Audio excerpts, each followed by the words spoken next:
There it is. Welcome, everybody. Welcome to another episode of Tech Condo. Really appreciate you for taking the time and effort to be here live and direct. My name is Petra Verrugen, and typically on a Saturday we have a show, though, well, every other week these days. Not every Saturday, but every other week on Saturday. But yesterday, I could not make it. There was a reason for that. There was a good reason for that. And of course, we're going to start with that a little bit because it's not oriented to video, though I did make some videos. It was really something really cool. Actually, you might already notice this tote bag right here and a sweater. Yes, it's about Simple Minds, my favorite band. I went to Glasgow the other Friday, Good Friday. I traveled to Glasgow all the way from Amsterdam, saw them live, and came back yesterday late in the evening. It was about 10 p.m. So way past the normal hours of Tech Condo. That's the reason why I'm doing it today. Next week, same thing, also on the Sunday. So next week, we're not going to skip. So next week, we're going to again have a show. And then 2 weeks later, there might be another show. More about that later. A lot of cool things coming our way, at least.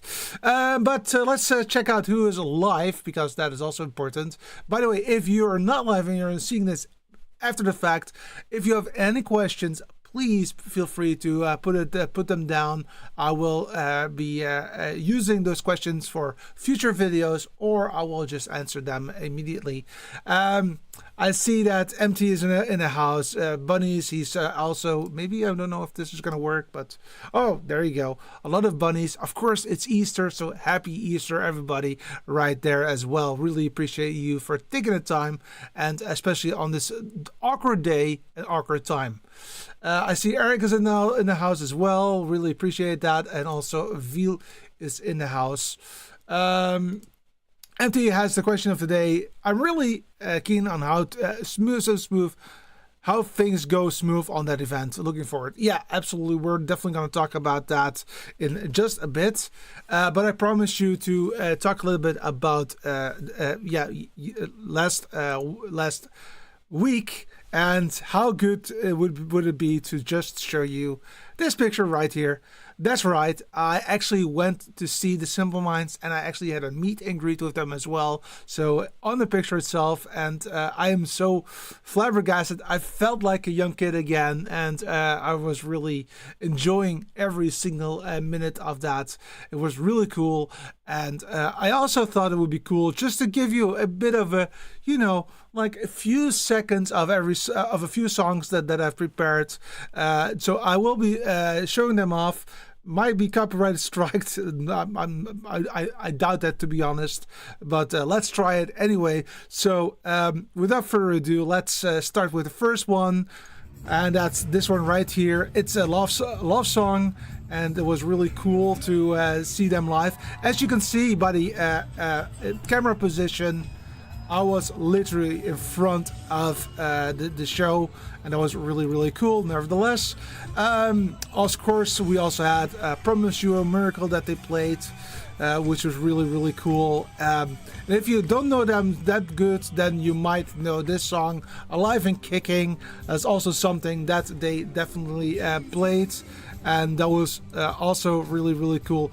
And yeah, the one and only song that everybody can sing, that's of course Don't You Forget About Me. And that is also something that they were playing right then and right there. So there you go, boom. Very quickly, a quick idea about how that concert went. It was a really cool concert, and next Saturday I'm going to see them again. And that's the reason why next Saturday I'm also not able to have this show. So that's the reason why I'm doing it on Sunday. And the reason that is not in 2 weeks' time, but next week, is that the week after I'm actually traveling. So I cannot be here live. So that is the reason why. A lot of things was about that, and MD says great recording, and thank you so much. It was fantastic to do it. All right, everything to make sure that we're not copyright striked. But that's not why we're here. We're here to talk about an event that that we had. And first and foremost, what can you expect? So I'll share a video with you in just a bit, just to give you some idea on what kind of videos that were made. Now, this video is literally by my phone, so it's not representative of the quality, but it's just to give you some ideas on what we were doing last Saturday. So here it goes. So this is the first one. So this is a color guard event, big, huge color guard event in Eindhoven with a lot of people. As you can see right here, it was not filled to the rim, but it was very close to being filled to the rim. And this is roughly what you can also expect. Actually, it was a international event because this group was actually not from the Netherlands. It was actually from, if I'm not mistaken, Sweden, if I'm not mistaken. So that is fantastic that it's a full-on international event with groups from the Netherlands, Belgium, Sweden, UK, I believe, Ireland. A lot of different groups were there, and of course that needed to be recorded. I'm gonna start with the minimum setup. So we had actually two setups. One was the main setup with 7 cameras, and the other setup with just 2 cameras. And actually, it was even less than that. It was 2 cameras and 1 switcher. But there was no interaction with the cameras, so the cameras just did some pan and tilt movements. It was kind of okay-ish, but it gave a good feeling on what to expect. And basically, I was using this setup, which was the ATEM Extreme, ATEM Mini Extreme, with 2 cameras, camera 1 and camera 2, as you can see right there. Camera 1, it was just a steady cam, was showing the whole floor, so to speak, and the camera 2 was the one that was actually operated, and basically what it did was only moving across all of the time, making sure that the things that were happening on the floor were captured. But it was very minimalistic, and honestly, next year I want to up the game a little bit there, even though I understand why this is the case. So let me explain to you why this is the case. So this area that you just saw with 2 cameras is really not the finals. It's the semifinals. So basically, you have a lot of groups that that perform their acts, and about half of them will go to the finals, and the other half will unfortunately have to be let go. And of course, you want to have a video of that as well. So that's the reason why we've recorded that video. Almost forgot to say, this is not a live stream, it is live recorded. So that is important. So no live streams were added. All videos were uncut, so to speak. So it was literally start of the show, end of the show. That was it, and it went to Vimeo as the place of choice to distribute it to people. And the reason why the organization has chosen not to perform it live anymore is because of tickets. Even though we're a non-commercial company, it is of course very important that the costs that we made. So we do rent the locations. We do rent a lot of video gear. We do rent a lot of additional stuff. We also have some investments that we need to do, and because of that, we are asking a small price. I think it's about 10 euros to show it for a full year. and then you see everything that you like. But it's really helping out. Otherwise, it's going to be quite a challenge.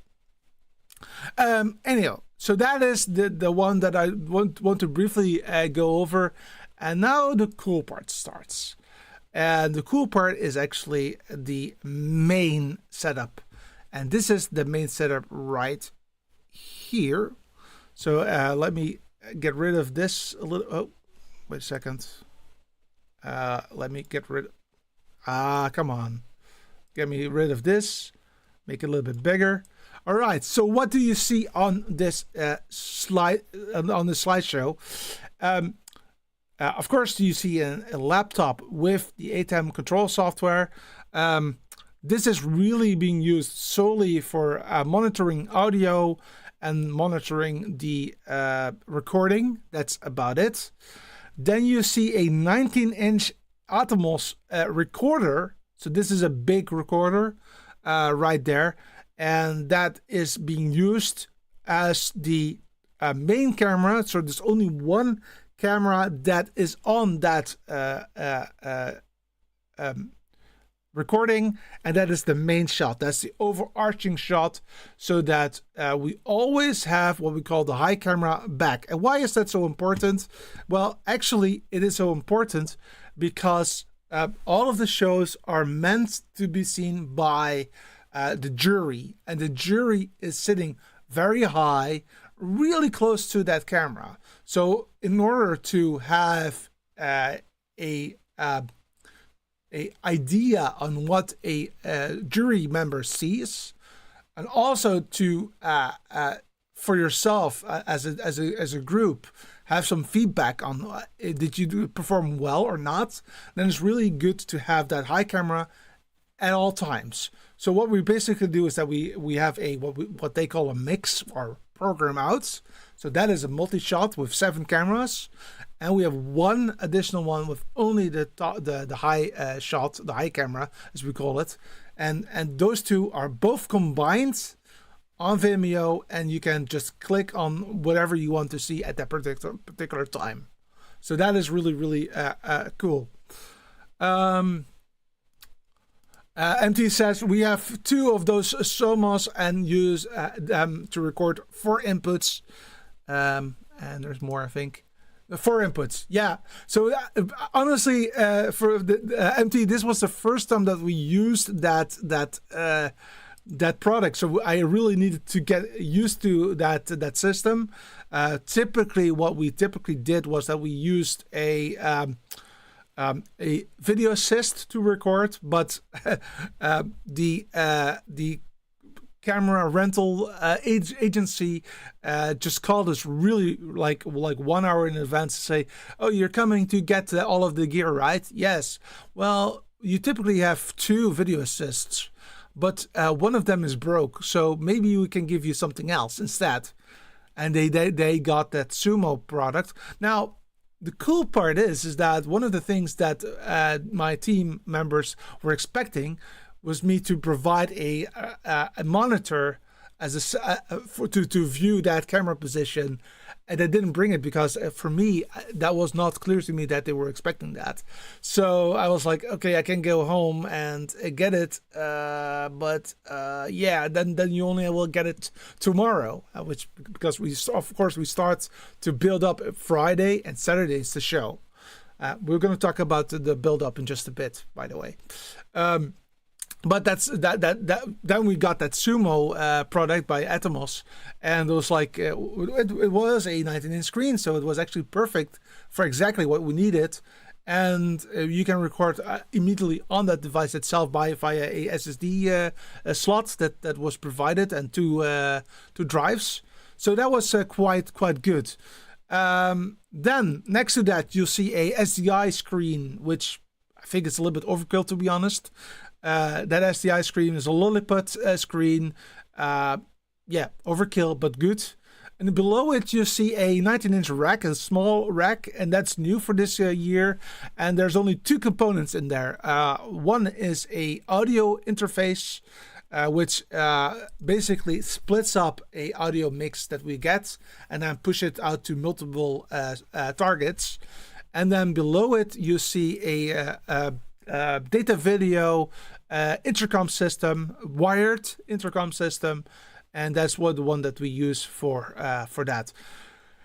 You might have noticed that we're using the ATEM SDI Extreme that is in the guy's hand, and that happens to be my ATEM SDI Extreme right there. And of course, next to that you have a huge screen. That is the program out, and that's mostly not for the person that is performing the switch, but it's more for the other people that are in the room, that they can actually see what is happening.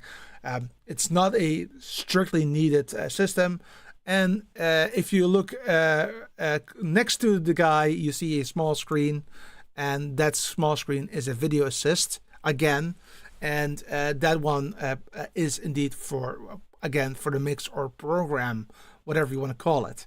I typically call it program, but the guys that are using this are actually calling it a mix. So I'm utilizing the same name that they do, just because of that. And I have to admit that maybe it's good to understand who are we talking about. These are all volunteers. They're doing this as a passion. They are doing this as a passion for the sports that they are doing. So they know some of the people that are actually attending, and they are really doing it out of passion. And who am I to lecture them about exact naming conventions within the video industry? That doesn't make sense to me. So I'm just letting them be themselves, try to help them out where I can. I did mix in the other room. I didn't do it in this room. I could have if I wanted it, but for me it's important to be a firefighter. So if something goes wrong, I can just go ahead and go there. And there were things that went wrong. so it always happens that things go wrong, right? Let's go back to this shot right here. And let's see if we have other... I do see some questions coming in. I will be coming back to that very shortly. Let me make this a little bit smaller. So this is what my ATEM looked like. And you might have noticed one thing, and that is that... I think I can tell you that in the first time ever, I had all but one SDI slot in use, including network, including SDI, including USB, the whole shebang. I needed every single last connection apart from this one right here. Camera 8 was not there. You might also notice these tags, those red tags.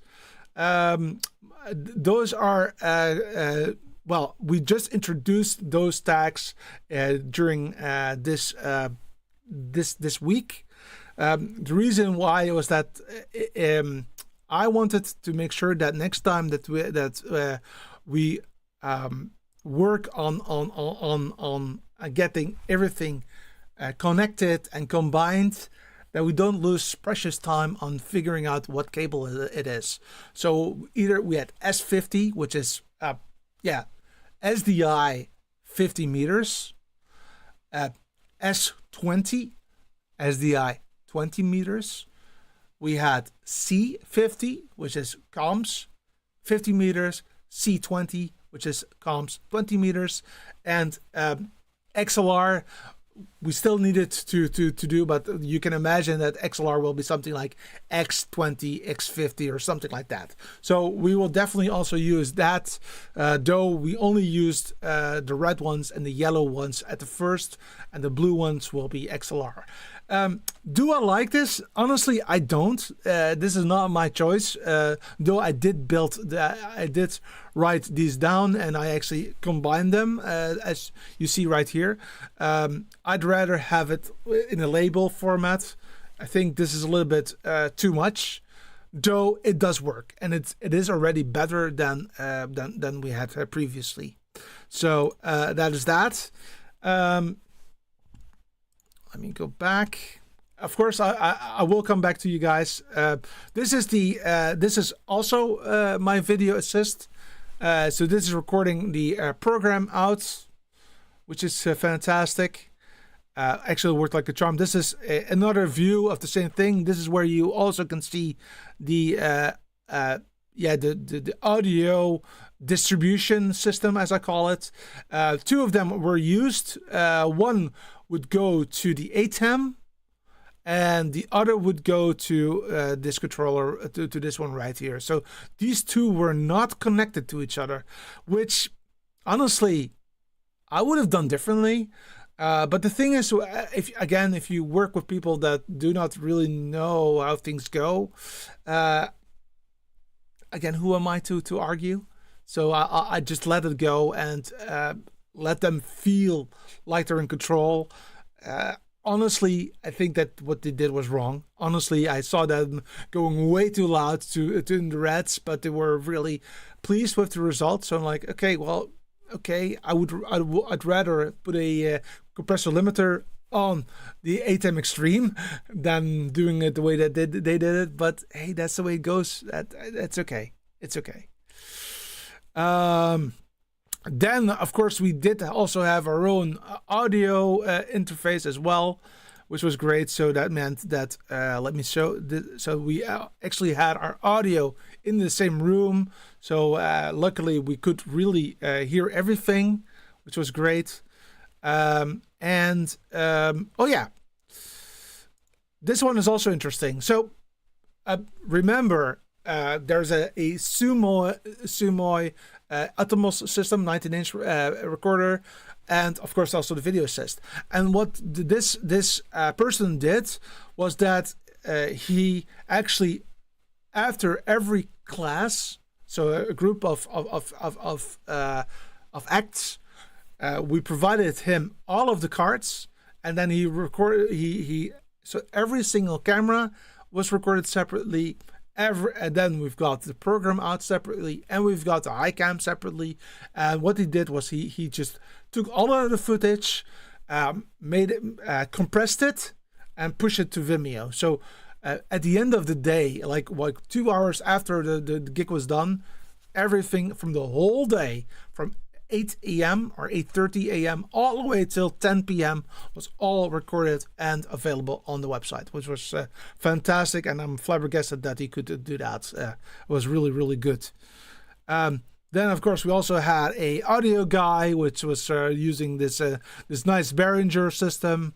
Worked like a charm. I think that he did a fantastic mix, so I'm really pleased with that. And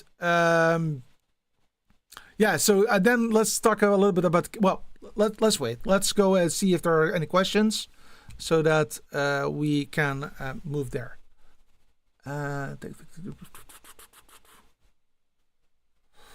Let me check the questions. And he says they do great as they loop through the inputs and you can choose what you want to see, full screen, and it records directly to HDD. Absolutely, that's referring again to the is it Sumos or Sumoi? At least the 19-inch version of the Atomos. Raul, welcome, guy. Hello. How are you? Regardless, you call it's the final result. Yeah, indeed. Key tags, very innovative. Yeah, I mean, I was also flabbergasted that they would do that. I would prefer the label, though that also meant that you have to purchase a label machine, which is a lot of additional cost. And of course, like I said, we try to keep the costs at a minimum. The naming is intuitive. Thank you. That was my idea. And actually, it's the same structure that I have on my cables. So I actually also call it, well, in my case, an S50 or so I've got S50, I've got S5, and I've got S10. Those are the three that I have. And then, of course, I don't have comms because I do that wirelessly. But I do, of course, have XLR as well and HDMI. So I've got that same naming convention. The only thing is that I actually add TC as in Taekwondo, then -50M, and then an S or something like that. So it's a little bit different, but it's the same thing. Is always learning by doing. Absolutely, and it might seem a little bit awkward, but I am really impressed by what those people did. Fantastic, very passion, a lot of passion, and actually what they've made on a video, it's really good. So I'm really happy with the end result about that. So let's talk a little bit about let's talk a little bit about the start of everything, and I need to do a quick validation here because I didn't ask permission for people to be on screen, so I will try to get rid of that person. Oh, well, I can actually, wait a second, I can do it this way. All right, so there you go. Okay, so now, all right. So as you can see, we had a plethora of plastic containers. I don't know, what is it? 3 by 2, 6, 12, 18, 22 containers, and a flight case, and another flight case, and another thing, and another thing, and what we have is that we as the team, I mean, have all of these gear sitting in a storage unit. And basically what we did so far was all of the time get everything in, then make a decision on what we need to use, and then we only needed a few things, and then we put everything back, and then we just put it back to storage. This time around we're doing it differently, and so what we did is now, of course, we gotten everything, and what we did now was that we said, okay, we don't want to use this setup anymore. We want to make sure that we only bring along what we really need, nothing more, nothing less. And I think that that's a very good idea. So that is the reason why, and I'm now navigating to a different location, is that we started with this setup right here.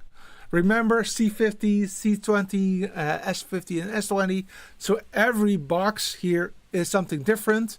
So 50 meters, 20 meters. And so this is the cable, 19-inch rack that we have now. So all cables are, well, not all of them, but most of the cables are here. The idea is that eventually everything that we really need is in this blue box, and nothing more, nothing less. So that's one thing that we need to tag along. And then we have this one right here. And this one actually holds the tally, the belt packs, the audio interfaces, microphones, short SDI cables, short HDMI cables. So this is a 19-inch rack. And we also added these additional components. So the blue one right here, this one right there, and that one. That should be theoretically everything that we need moving forward to tag along and bring along. And we do need a lot of cables, I can tell you. And I actually made a quick drawing about it. So let's show that. So this is the drawing that I've made. Also for next year. Oh, why do I do that wrong every single time? All right. So what do you see here? So let's zoom in a little bit and go all the way down. And let's start. So this is the production booth right here on the lower end of this spectrum. On the right hand side, you see ATEM SDI Extreme ISO, and you also see that 7 of the ports are connected. 8 is not connected, so it's grayed out. And on the output side of things, all 4 of them are used. Note there's a PV right here. That's me, Petra. And then we've got USB, microphone 1, and Ethernet. So all the audio is coming in via the microphone, and it's also being synced by default. I always add, I think, 3 frames or so, and that should be enough. So that is there. So that's the ATEM SDI Extreme ISO. We also used the Blackmagic GPI tele interface, and that is of course connected via Ethernet. And this is from VideoVault, which is the group that I'm part of. And then the GPI is then connected to the Data Video ITC 100, which is the wired comms system of choice where we use five, so 2 until 6 of the 8 inputs that are available. Unfortunately, 7 and 8 do not work anymore. They are broken, but we still have enough for what we need.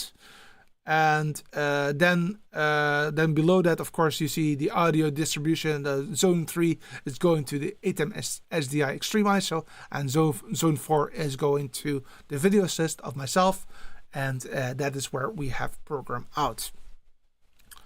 And of course, the input of the audio distribution is the video mixer that you just saw, that Behringer video mixer.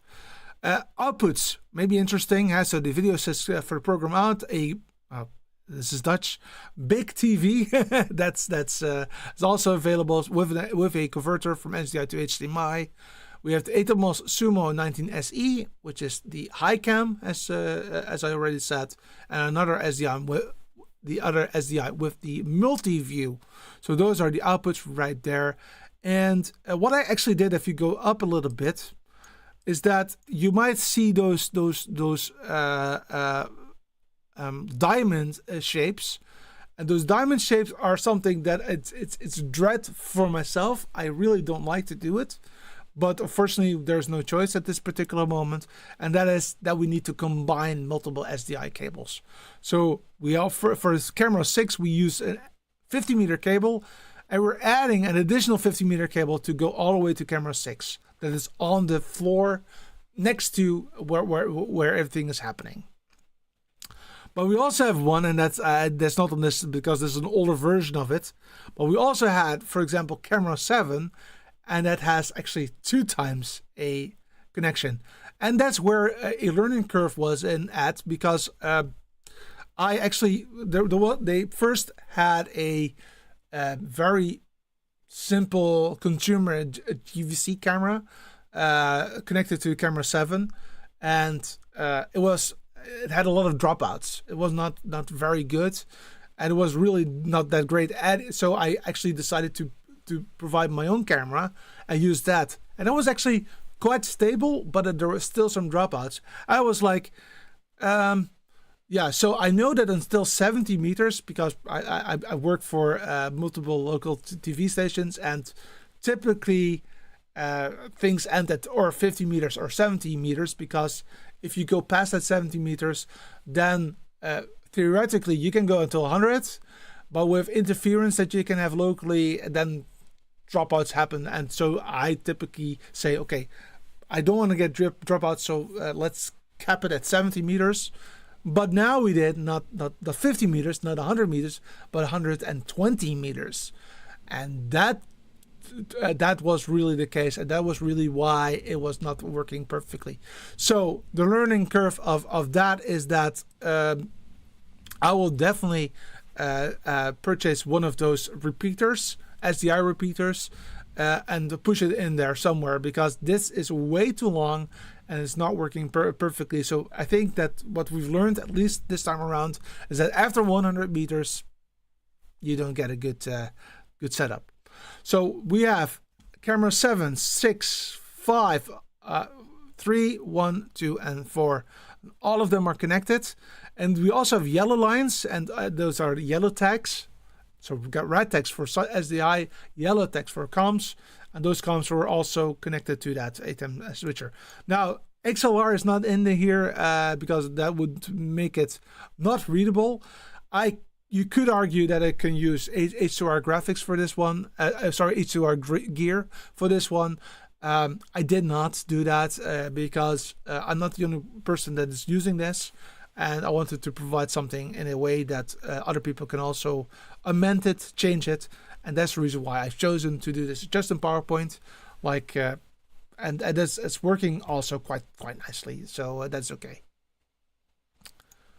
All right.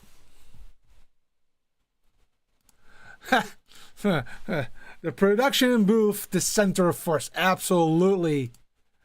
You really need good cable with this length and connections, or maybe switch to fiber. Yes, so that's another thing that you can do, but clearly connecting it twice is not not that well. So what actually happened is that I actually said to them immediately, it's like, yeah, after 100 meters, you will get dropouts. Yeah, but 100 meters does work on the old system. I said, yeah, but it might work on the old system, but that's not a guarantee for this system, for the ATEM switcher. And again, 100 meters work, but then you say it's 100 meters one cable. You're already adding a complexity because you're actually connecting two times 50. So that already cuts down the signal a little bit. And now it's actually twice that you're decoupling it. So that's not good. So again, that's one of the reasons why I want to add a repeater in there so that we have a little bit more oomph to it after like maybe after 70 meters or so, and then it should be okay. DJ Ware says, I was wondering the same if Vibro is an option for you. Yeah, so maybe. Yeah, we can definitely try. And Go Web Technologies, welcome. Namaste. Namaste. All right. Did I forget something? No, that sounds to be it. Yeah, so that is the system, and let's show a little bit of the end finale because there were a lot of people that were attending, and I always. Wait a second. Let's show this venue first. So this is the venue right there. So this is what it looked like. Huge venue in Eindhoven, which is of course in a big city in the Netherlands. And this is at the start of the show. So all of this downstairs is used during the show for the different acts. And this part was all full at the end of the show. If I go here, this is a shot of how it looks like. So here you can see, this is all the way up. So it seems this is next to the high cam. So you have the high cam, and then you have got also a high center cam. And of course, the idea is to have more close-ups with this one. So that's the reason why we put that one right there as well. Same picture. This is on the side part, and then you can see that they have already put on the floor and are already performing some activities. And I think that I have also one of on the others. This is on the ground floor. Oh, here you see the flag. So we've got Ireland, Belgium, Netherlands, Germany, France, and Sweden. Those were the different nations that were here, and they are here recording this show. And I don't have one of the other side, so unfortunately. One last thing that I want to show is this one right here. So this is the end of everything. So a huge group of sportsmen and sportswomen, and here you see how much people are there. And this is the camera that was facing the other side, that was actually having the most issues. And as you can see, they were very, very nervous to see if they would win, yes or no. So now you've got roughly an idea on what is happening over there. We've spent Friday with the build quite some time, honestly. I think that the production booth was ready within an hour or 1.5 hours or so. Really fast. But the cables took quite some time.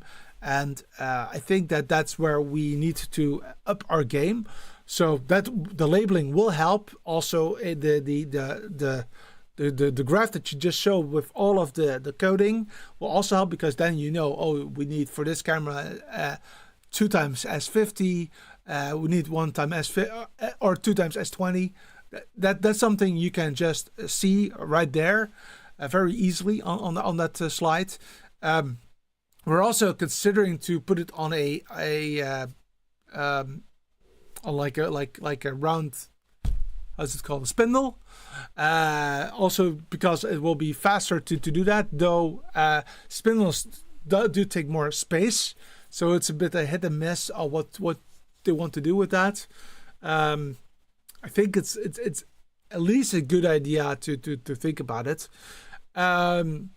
because that by itself, the cables took at least 5 hours. Now that being said, I have to admit that the time it took before we really started to work on it was a bit late. So I think that next time, if we would start earlier, that would be way better than because we were done on Friday at 10 p.m. Then I had to travel home. Then I needed, and then the day after, be back early. So it was quite a challenge. Video production is expensive. Absolutely, it is always expensive, and that's the reason why. I mean, we try to cut down on costs as much as we can. So that's also why I bring my own gear to that. So because by bringing my own gear, we have already saved about 120 euros, which doesn't sound like much, but if you think that the whole package cost 1,000. And 10% is quite a lot. So that is one thing that we could do to cut down on cost. And of course, we did ask people that want to see the show to pay for seeing it.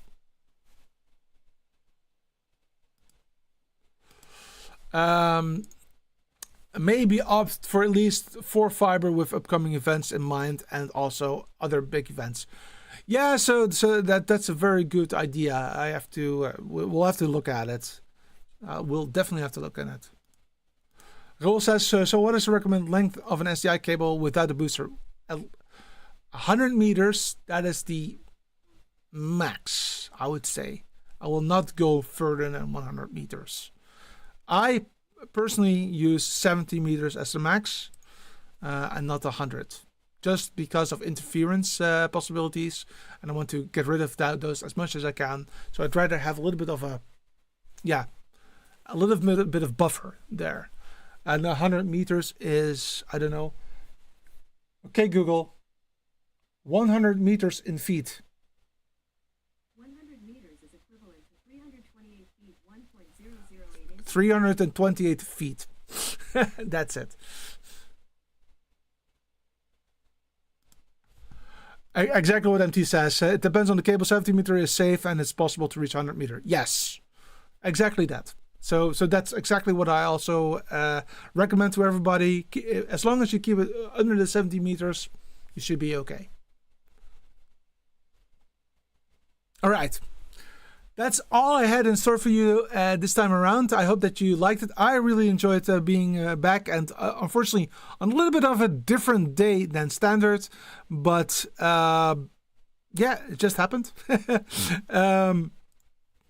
The reason behind that, again, we talked about that at the start of the show, is that I went to a concert in Glasgow, and therefore I could not make it yesterday, and so that's the reason why I'm doing it today.